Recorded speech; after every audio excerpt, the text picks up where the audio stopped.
with me today? Of course. Thanks for having me. Yeah, so you have a very unique backstory, and we've talked before on the internet. You run Persian Poetics, which is Right. which is devoted to translating correctly Rumi poems, and you're on a mission to take down all those fake translations on there. Right. So I think a lot of people might have seen your viral post about Rumi and Coleman Barks, which I Definitely. reread today. It was just so well put together, and You're we'll too talk about kind. You're that. too kind. And we'll talk about that in a little bit. But first, let's talk about where were you born? And Sure. yeah, I where was did you grow up? born in a suburb of Detroit, Michigan, but I grew up for the first few years of my life between Iran and America. My family was going back and forth, basically because my mother had very recently immigrated to America, and many of her family members were in Iran. And my dad's family, they were also, all of them were in Iran at the time. Mm. So we were spending time going back and forth.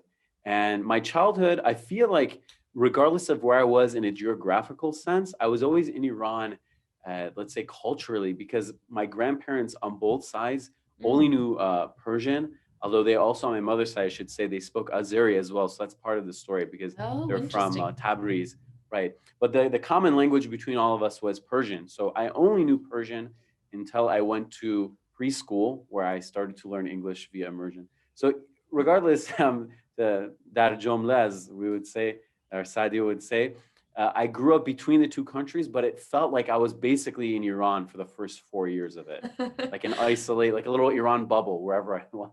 Wow. So then what was your experience with learning English then? That was your second Sure. language. So my dad was really worried about my school. This is like a common theme among Iranians. I've even heard some people hesitant to teach their kids Farsi because of this. So he was worried I wouldn't do well in school. So the advice of his friends who are also of immigrant backgrounds was to just send him to pre-K and he'll learn on his own, or kindergarten or something like that, like before first grade. And then when he goes to first grade, he'll already know the language. So I was sent to kindergarten, and on the first day, my dad didn't have the heart to just let me go. So he sat from afar and watched me. And we were kind of late, actually. We were in the playtime, Zang, as we would say, the hour where you're outside playing. And Yeah. my dad said I walked up to a kid and he was playing with it like in a sandbox. And I said, in the only language I knew, Dari khak bazi mikoni. And then the Which first means English, yeah. are you playing sand with sand, basically? And then the first English words I learned was, this kid just looks up to me and is like, go away. Oh.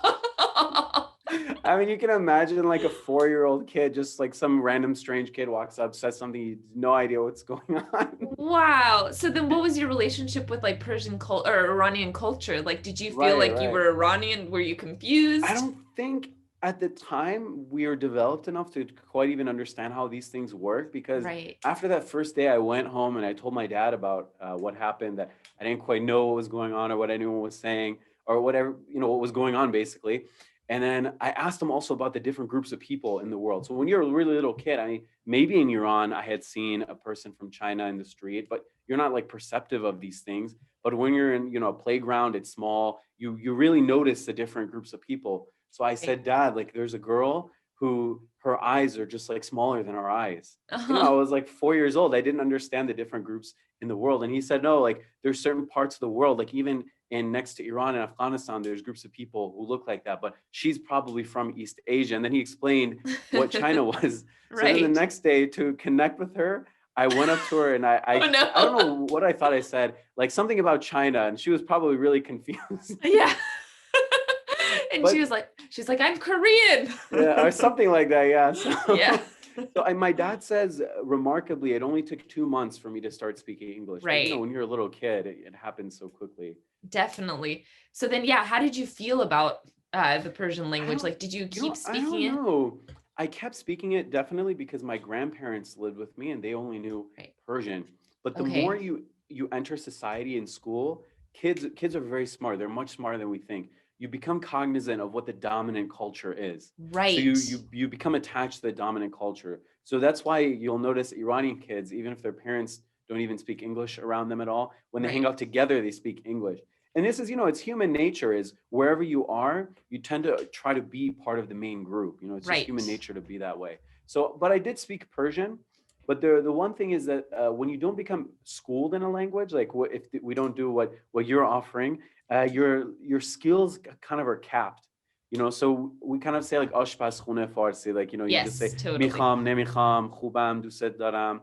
But it was kind of still more developed than that because my grandparents would tell me about Iran and we would visit every summer. It wasn't developed in a sense of speaking formally or anything like that. So definitely as I grew up, it kind of weakened slowly until, I visited more frequently and with the intention of improving my, Persian abilities later on. So And we'll get to that in a little bit. But what sure. about reading and writing? Did you learn that from an early age? My grandmother was a Persian teacher in Iran. So Perfect. she always tried to teach me and it didn't work. Oh. So then they thought, okay, maybe it's because you're his grandma, he's not taking it seriously. So then they signed me up for Persian classes and I was a really bad kid always. I would never listen. I would always be bazi gush, as they say. So then I didn't learn there. I mean, I knew how to read and write, but I didn't Right. practice it enough. I didn't see the point really. To be frankly, I would always say, oh, what's the point of this? There's no Persian. Right. And kids they're very like straightforward. They're very utilitarian. Yeah. So I still didn't learn. And then we used to attend every Friday, we used to attend like a religious majlis where they would like try to teach us stories of the prophets and how to pray in the Quran. And my grandma and grandpa were on both sides were religious and they're like, old school, small town Iranians. And it was really important to them that I learned how to read the Quran and stuff. But I was always like the worst kid in the class. Okay. And I would always I'm sorry, just one last Okay. anecdote. I would always make jokes and I would always make fun of things. Like when the guy would say, هر کاری انجام میکنی میده مثلا هر کاری انجام میدی خداوند میبینه. And so like everything you're doing, God will see see it. Yeah. And then I remember I said, I don't know why this came to my mind. It was like in my nature to say these things. Like even when women change clothes. And then like they were so upset. One kid whose dad was very religious guy. He kind of, in so many words, insinuated to a different parent, and it made it back to my dad's ear that I shouldn't be allowed to go because I would corrupt the other students. Because I remember one day, it was like towards the end where I think they stopped taking me. I said, like, can you explain how children are made or something like that? No. It's just too much. You're just curious about everything. So are you an only child too? Yes, I am an Okay. only child. Okay, me too. So we have very, very similar stories where I also grew up as an only child in Dallas and I lived with my grandparents. And so that was what kept me speaking. But just like you, like kitchen Persian. And my mom had a Farsi class, so I had to learn how to read and write as I was growing up. I was the daughter of the teacher. So even if I was rebelling, I had to learn. I always tell people, even if it seems like an uphill battle, just try it. If you have kids that are young, try your best because you'll never regret it. And if you're older and it feels difficult, it's just the sooner you start, the better. And if anything, just to be able to skip language courses in college. Right. Because so many Persian kids think, oh, I wish I'd learned Farsi because if I just knew 2 classes worth, I could just test out of it and save like $6,000 in tuition. Right. But there's the fear that a lot of people have that their kids will hate it so much and they'll just rebel and they'll ruin any chances of getting them to like want to learn, right? Right. So I guess there's a balance. I think making it interactive because the approach that they copy and paste from Iran, it doesn't work. It barely works in Iran, in my opinion. The schooling system is like rote memorization, let alone when you bring it to someone who understands how modern schooling works, and you just, the way it worked for me, and I mean, thinking back, of course it didn't work, but to their credit, that's the way they learned. They just gave me a notebook and they said, okay, fill up one page with just alifs. Right. And then fill up the next one with be. And it's like having a kid write 10,000 letters in a row is not going to make them want to learn the language. Yeah, that's so true. That's so true. So, okay, so then let's fast forward. When did you get to the point where you really all of a sudden wanted to learn? And we have to point out here that your like handle on a lot of things is called Shahzadeh, which I'll let you explain. But when did you get to that point? Sure. So I think I was about 13 or 14 when I visited Iran. We didn't go for about 4 years. 1 year we visited our family members in a middle country. We just all went to China because we were interested in going, and it was a country that Iranians could also easily go to.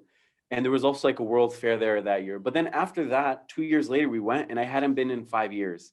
And, you know, if you imagine from 8 to 13 years old, that's a big difference. When you're 8, you're a little kid. No one cares that you can't read. It's expected. You know, you grew up in America. But then when I was 13, people started kind of being like, oh, you know, you can't even read Farsi. And I, you know, you're more cognizant of the world. I remember looking around thinking, wow, I can't read anything. And I started becoming interested in family history. And they're like, oh, here's a box of letters that your ancestors wrote back and forth. And I can't read any of it. So I became self-conscious. And I told my mom, okay, we have to start to learn again. Please help me. And I started to learn. But then it really became important because when I was 15, I decided that I wanted to go live in Iran for a year Mm, and experience going to school there and being like a normal person there. It was part of like the growing pains, you know, when you're trying to discover your identity, this whole identity right. crisis thing. Yeah. So I think that was kind of part of it. And then before I went, my family said, okay, you can go, but under one condition. You actually have to learn Farsi. And then I Mm, did learn it. I did learn how to read. I got to the point where I could kind of read with pain.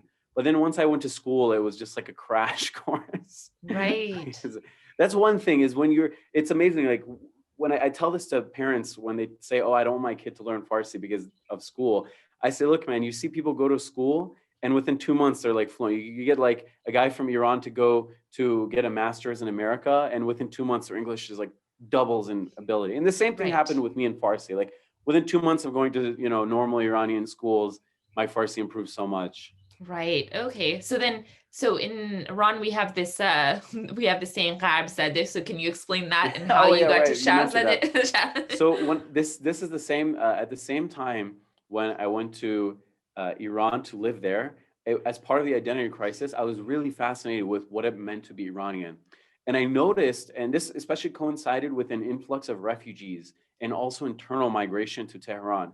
So this it didn't used to be like this, but Tehran all of a sudden, because of economic reasons and wars, was full of Iraqis, Afghans, Kurds, Turkmen, people from all over the place. And especially on Fridays, on the days off, they would wear their regional attire. Ah, And I noticed that. I noticed that it seemed like everyone had a thing to wear except for me, because I came from the two groups in Iran that lost their regional attire the most, the Persians and the Azeris, the Turks. So I became kind of self-conscious. So then I thought, okay, if I don't have my own, I'll just borrow someone else's. So I got some Kurdish pants, like the baggy pants that yeah. Kurdish people wear, and I would wear them. And my family didn't like it because they thought that, unfortunately, in Tehran, it's kind of associated with like being a refugee, working class, like, you know, Right. like not like an upright, you know, Tehrani raised American Iranian kid. And then Right. we had an Afghan neighbor, and he would wear the long shirt with like golduzi on the front with like all kinds of Persian flower designs. Right. And he gave me one from that he brought with him from Afghanistan, and I started to wear that. And my family would always get into arguments with me. They're like, "Why don't you just dress normally? Why can't you be like a normal kid?" I thought, "No, I love all these like obscure cultural clothes and things." And I would go against the grain a lot. It was like kids in Tehran Yeah. want to be Western because they're tired of being Eastern, so they go to Right. Western like Starbucks style cafes. But then I would take the metro for like 45 minutes to go to like the dingiest cafe in Tehran, where like there was these, you know, you can picture like dudes with giant mustaches and like they're Right. sitting there drinking tea out of dirty cups. I love it. Right. That was like I live for that stuff. Yeah. And then I at the same time I found out about this book called Gharb Zadegi that kind of like was talking about Iran's cultural shifts and stuff. So I was trying to read that as well. So that kind Right. of became a joke in my family. Like they'd see me reading this, they'd see me like doing all the things I do. So they're like, "No, you're Shahs." Kind Yeah. Which of was like a means joke. you're like an orientalist or something, like Basically, you're yeah. It's struck like by the right, yeah. East. Garbzada now is like an Oriental term, not Oriental. It's kind of like a derogatory term for Iranians who like want to be Western really badly. So like Right. they'll hear like they change their names to, like English names or something like that. That Yeah. traditionalists use it against them. But then Right. my family, which is like more Western aligned, their joke to me was like, "You're the opposite of that." Yeah.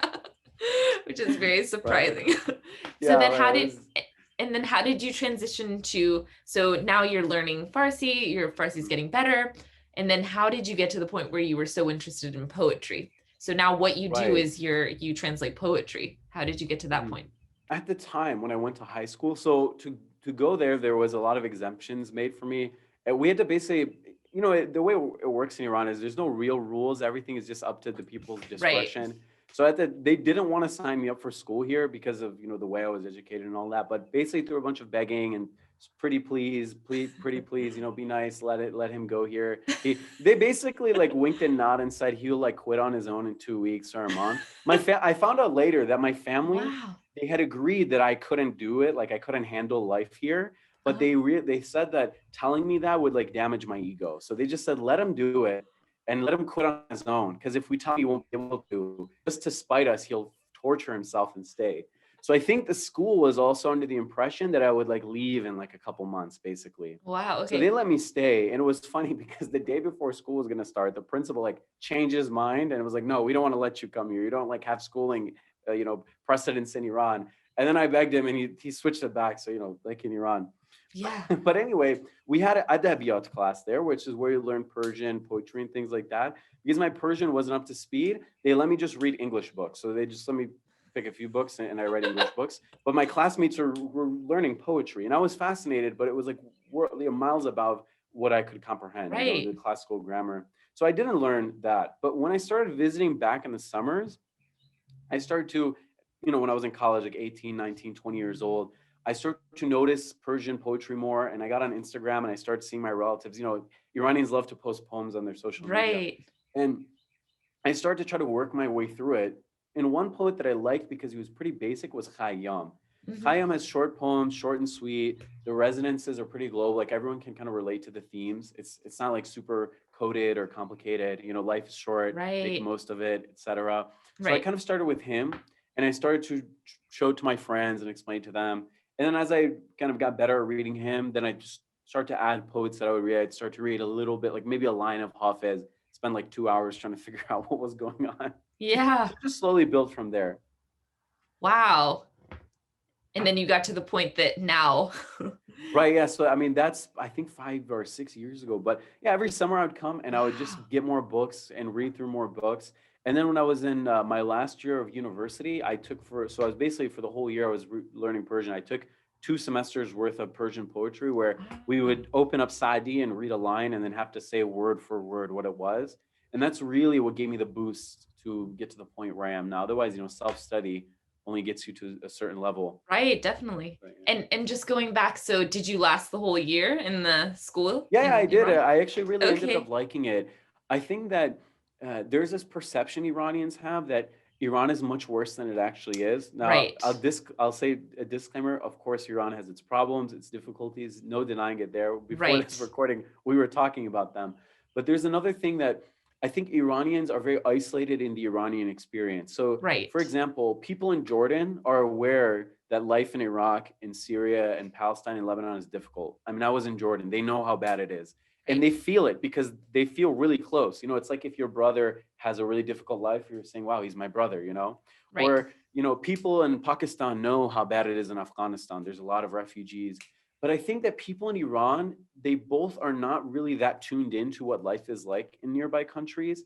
And they have this idea that Iran should be compared to other places like Europe or whatever. So they have this exaggerated sense of how difficult it is to live here. Now, again, that's true. I understand I'm privileged. I have an American passport and my family's from a decent socioeconomic background, all that aside. But for example, in Jordan, I didn't have central heating. I had to use like a little like heater, In Iran, people in the winter, they sleep like shirtless, or like we didn't have like clean tap water, but like in any tap in Tehran, you can just drink out of it. And just generally, I think we're a very melancholy people. We always think, Iran is the worst country in the world. I think of an example. I haven't been to Iran since 2009, so it's been a long time. But when I was there was this one night that we were at a park, and I was with some of my friends that I have here. So we were all at this park, and it was like almost midnight. And someone just started playing music and everyone just started dancing. There were like maybe 100 people like our age, just like being like, what the age I was back then, like in my 20s, and everyone was just like dancing and singing and playing music. And then a police officer came and he was like, hey, it is midnight. Like you got to go home. And everyone was like, look at this. And they knew we were from America. They were like, see this, like this would never happen in America. And we were like, first of all, curfew in America at parks is 10 o'clock. And like, there's nobody there. There's nobody there. There's like, right, I've never seen anybody like break out in song and dance at a park. I was like, no, that's not true. Right, yeah. And also the way the No. police, so again, not with like sensitive issues, of course, no, won't get into them, but dealing Right. with non-sensitive things, the police in Iran are much nicer. Like, and I've seen Right. things that in America would definitely get you arrested and definitely Exactly. maybe even sent to jail. Police here, like, come on, man, Jamish going, like, you see like two people get into a fight and the Right. cop goes to like split it up, and even the cop gets punched, and he's like, Jamish Konidiga, go to your homes. And I'm like, bro, Right. if you like hit a cop in America, that's like a felony. Yeah, Even like, exactly. I was in a car with my cousin and it was 90 kilometers per hour and he was driving 160. And the cop pulled him over and just wrote him a ticket and he drove on. I mean, imagine if you were driving like 50 miles over the limit in America, you just get handcuffed and sent to prison.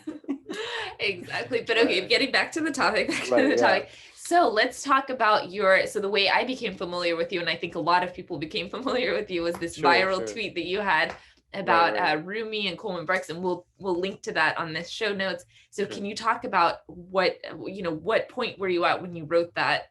How did you even come up with the idea, and kind of tell us the background and what that led to afterwards? Sure, yeah. So a small background to get into the actual story. I started this page in my, I think I want to say junior year of university. Oh, wow. Okay. Where I would just take those posts on Instagram that I liked. I would literally just screenshot them and then just type in a translation in my notes, screenshot that, and then make a post with 2 slides. And then what happened is the page slowly grew and my friends were following it. So one day I was just around the downtown of the University of Michigan area, and one of my friends said, oh, let's look at this bookstore. So I said, all right. And I went there and I was kind of surprised. And they pointed out, oh, look, there's a bunch of Persian poetry here. And I was kind of surprised by that. But, in a university bookstore, it can be expected. There was like one translation of Hafez, but there was 15 Rumi books. And there was 5 copies of the same book, The Essential Rumi. And I thought, wow, Rumi of all people, because I used to think of Hafez and Khayyam as the most popular, which they are here. I wasn't actually, at the time, I had no awareness of how Persian poetry was perceived in America. So I thought, oh, Rumi's popular here, I guess, but there was not even a Khayyam book. Wow. So I opened it and I was reading, and it just didn't read like what Rumi felt like to me. I didn't know that much about him at the time, but I knew what he read like. The book just didn't feel right, but it didn't think a lot of it. I thought, okay, maybe this is just like, poorly done in translation. I set it aside. And then later that semester in class, someone actually mentioned in an Islamic studies class that they asked the professor, was a Sufi actually, is Rumi a Muslim or are Sufis Muslim? Because I read this book and there's a lot of non-Muslim or stuff that like says I'm not a Muslim in it. And I was like, wait a minute, that was the book that I saw. So I went and approached her and I said, can I see the book? And she said, yeah, this is it. And I said, wait, that's the same book. So then I went back to the bookstore and I looked at it and I was reading through it and I read some stuff that said like, oh, I'm not a Muslim, I don't have any faith.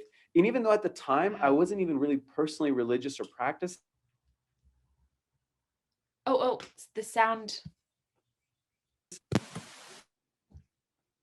Wait. Okay, good. Okay, so even though at the time you weren't religious. At the time I wasn't very religious in my personal life, but I knew that Rumi was like the Muslim poet.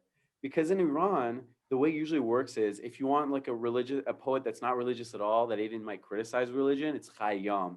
If you want a poet that's kind of like spiritual and kind of like Khayyam, it's Hafez. But if you're like Sufi, religious, praying God, that's Rumi. At the time I knew that for sure.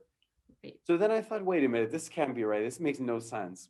So then I went and posted about it on Instagram, and then it didn't get that much traction. Some people saw it. Again, it was my personal Instagram, didn't have a lot of following. And then one day I posted like a year later, I posted a series of stories on it, and people just started sharing it a lot. They started screenshotting it like manually before you could share Instagram stories and posting it on their story and being like, at this guy, look at his story. Whoa, this is crazy. Wow. And then it just spread. I don't know, maybe because it was Ramadan and all the Muslims were hangry. They were like just fasting and bored. My friend was like, dude, this needs to go on Twitter now. And I thought, I had a Twitter and I didn't really use it. I thought Twitters were the memes and the politicians. It's not really the place for like poetry. So then he's like, just do it. So then I still wasn't convinced, hilariously. And if you look at the thread, two of the tweets have like a 3-hour time gap between them. I think now it'll be like 55 weeks ago or something. But because I got up and did some stuff and I came back and my friend was like, dude, your thread has like 100 retweets and it has like 4 tweets. Complete it. Wow. So I completed it. And then throughout that night, I literally didn't sleep. It was like the first time in my life that I pulled an all-nighter, not for school or anything, but just because I couldn't believe it. Like, my phone like overheated and just shut off from the overheating because I was getting so many notifications. It was just like so many people, because you had like, on one hand, there was like well-meaning Westerners who were like, whoa, I've been misled by this book. Then you had Muslims who were upset, and of all stripes too. You had like the religious people who took like a religious offense to it. Then you had secular people who like, still it's part of their identity. They felt like it's like, stealing someone's culture. So like it really, appealed to everyone really. And then at that point, even though at that point I was taking Persian Poetics seriously, I was working on it a lot. At that point, it became clear that like I really need to shift some full-time attention to working on this.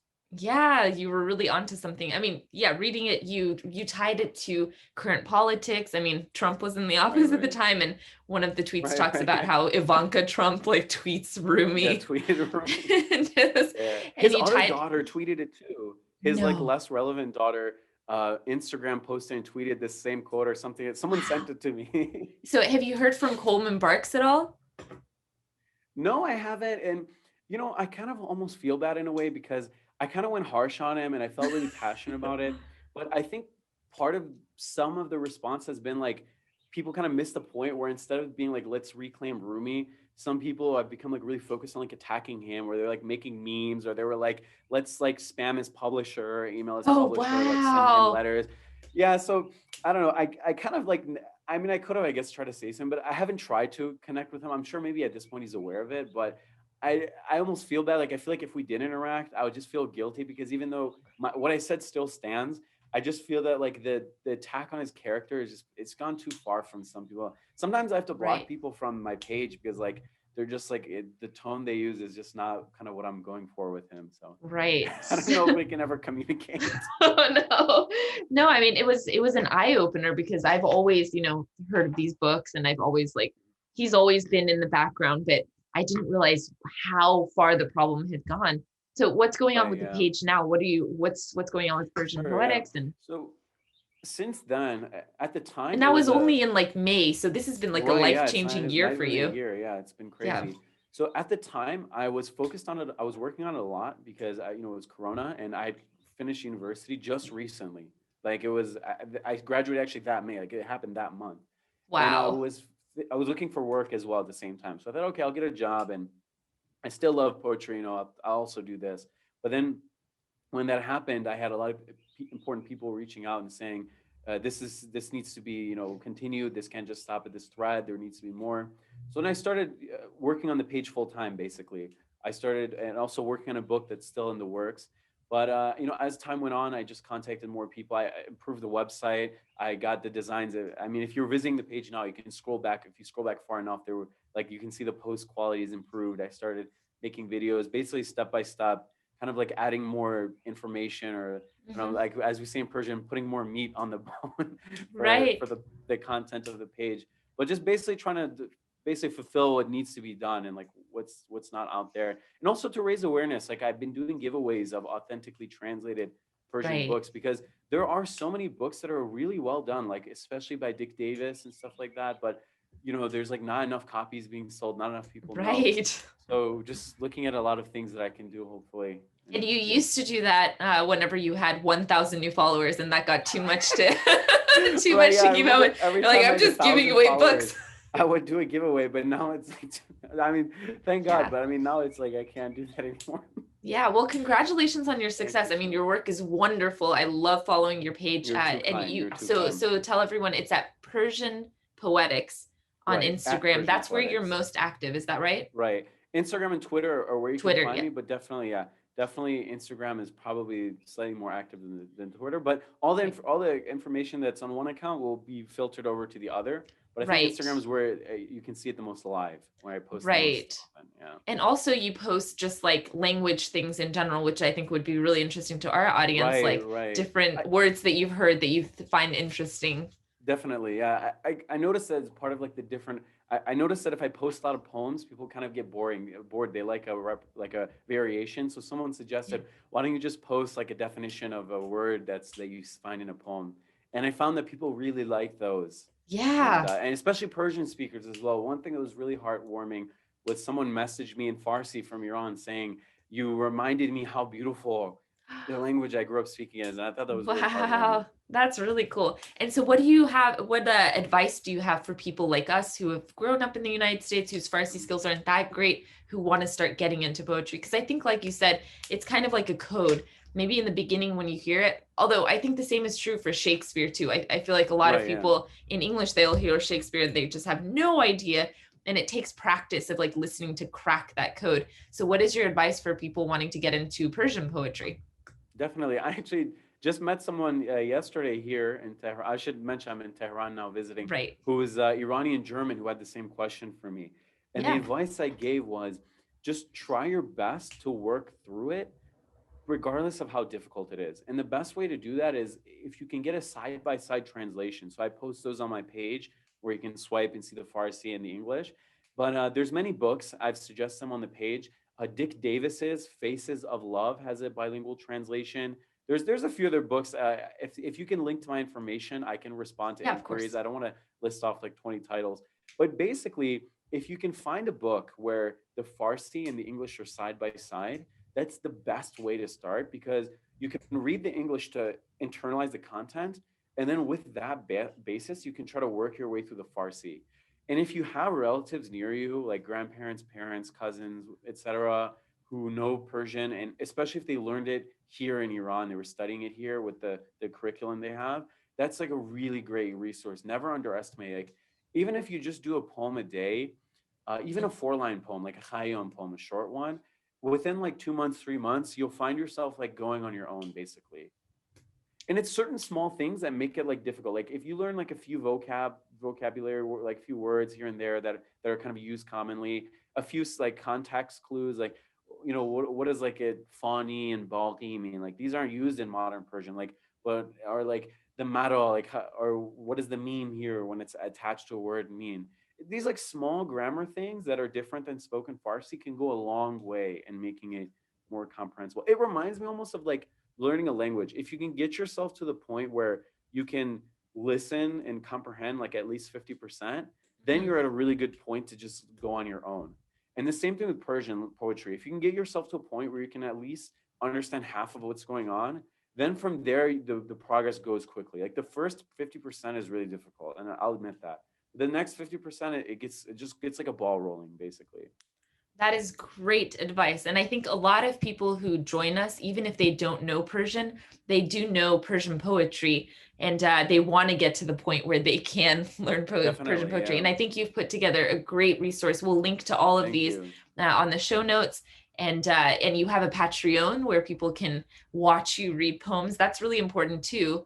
Right, And definitely. If they can, if they would like, they can support the whole effort basically. And there's many tiers you can choose for as little as $2 a month, and resources related to yeah, learning Persian poetry, reading it. Basically all the stuff I just talked about is on the Patreon. definitely. And it's a great way to just even learn the Persian language. It's a If nice you're so way to kind. to do the but we also Mohammed Adi and I also have a project where we're going to be talking about three poems that he chooses together on Hmm. on our Yeah, right. poetry project. So we'll have those as well coming up. We have not recorded those yet. We're having a difficult In time. the future. You'd said when you were in Tehran it'd be difficult to coordinate times. We're Right, the finding that. hours differences. Yeah, it's so confusing. It is. And Iran is like on a halftime too. So it was 8 a.m. here Right, and it's yeah. like 5:30 p.m. 5:30 there. And p.m. who exactly. knows? Yeah. But we'll figure it out. We're gonna do Sure, three sure. poems together. So watch out for those. And it's been really nice to talk to you. Is there any Thanks so much for having final me. thoughts that you have? I would definitely just like to reiterate, focus on learning and improving Farsi for those Irooni Americans there. You'll never regret it, and there's never a better time than now because the older you get, the more busy you are, the more, I mean, it sounds kind of weird, but the more your cognitive decline, I mean, the older you get, like the window of learning a language, it's harder and harder. So just start now, and you won't regret it. Being able to teach Farsi to your kids and listen to poems and music and all that. And it's just a worthwhile effort. Saying as someone who went through the pain, it's definitely a worthwhile effort. So absolutely take the time and effort to do that. Awesome. Well, it's very inspiring what you're doing. I love watching your work. Too kind. You're too kind. And we'll talk again soon. For sure. I'd love to. Thank you so much for having me. Yeah, thank you.